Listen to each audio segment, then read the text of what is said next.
what's your name? Mike Biggie on the mic.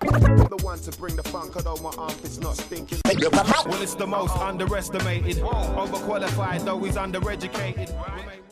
Alright, what's going on? It's your boy Flows here for the Draft Pick Mix Show, representing FlavorRadio.com. I'm here with none other than the man Mystro, aka Mystro. And now the owner's asking me, what's your name? I'm like, I'm sure you know, so I don't want to say. But I might as well, because everybody's saying.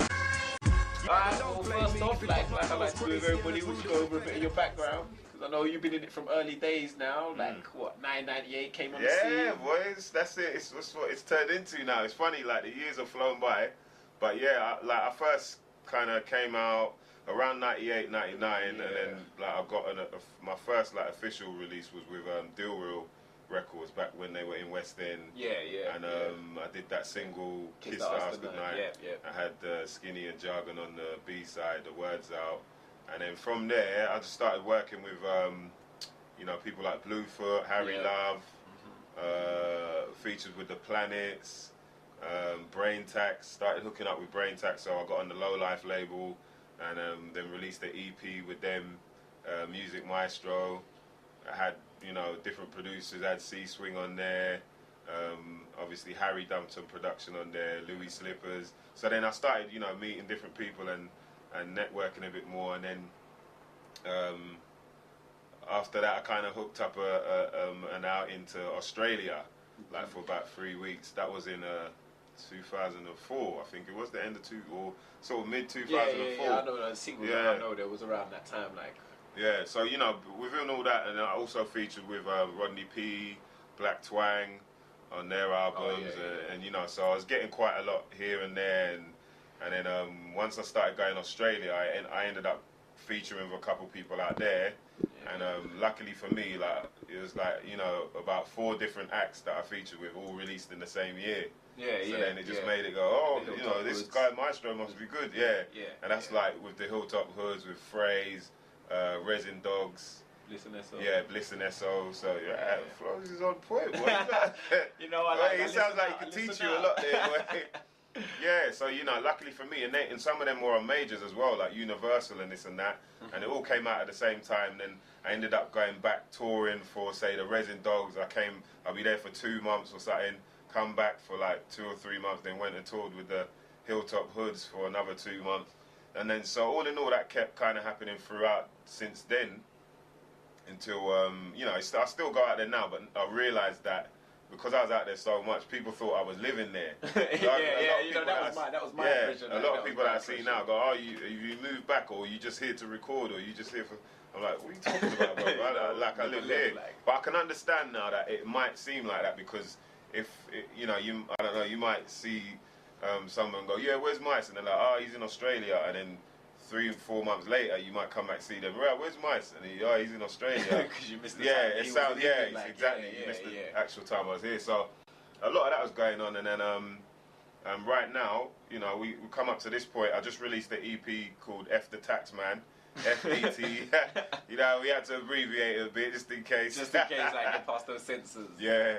And on that I featured like production from dudes that haven't necessarily had anything out yet, and it was just to kind of get something out as well. I hadn't had nothing out for a while, so I put it out with Beer and Rap, and you know, they did what they could with it. So we're still, like, there's a whole load of other stuff that I've been conjuring within that time frame as well. So you know, it's just getting the right situation to get it out. But so, you've been busy.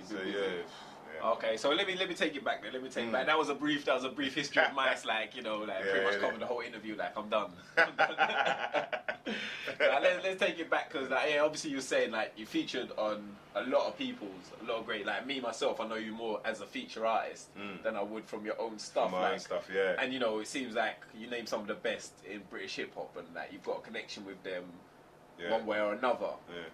So was that more of a, you prefer to be a featuring, or it just came about like kind of like you went with the flow, like? Yeah, I mean, it was like in my head, because like, you got to remember, I ain't got no manager. I've never had a manager or like a publicist or anything like that. So my mentality was, in order for me to kind of get out there and get recognized, it makes sense featuring with people, especially with people that were already kind of getting their stuff yeah, out there and already established. So, and you know, for them to ask me, it's not like I went, oh yo man, please put me on the track or whatever. Yeah. They asked me out of like, yo, I like what this guy's doing, so I'm not gonna say no. I ain't gonna lie. There's some people that I didn't feature with because I didn't think it made sense. Either like, you know, it was either like, well, I haven't really heard enough of you to kind of say, all right, let's do something. To be affiliated with your kind of sound. Yeah. And then at the same time, I felt that it was a bit much when people kept doing the whole feature thing. Like, for me, it wasn't like, yeah, hey, everyone come and feature on this thing I've done here. It was,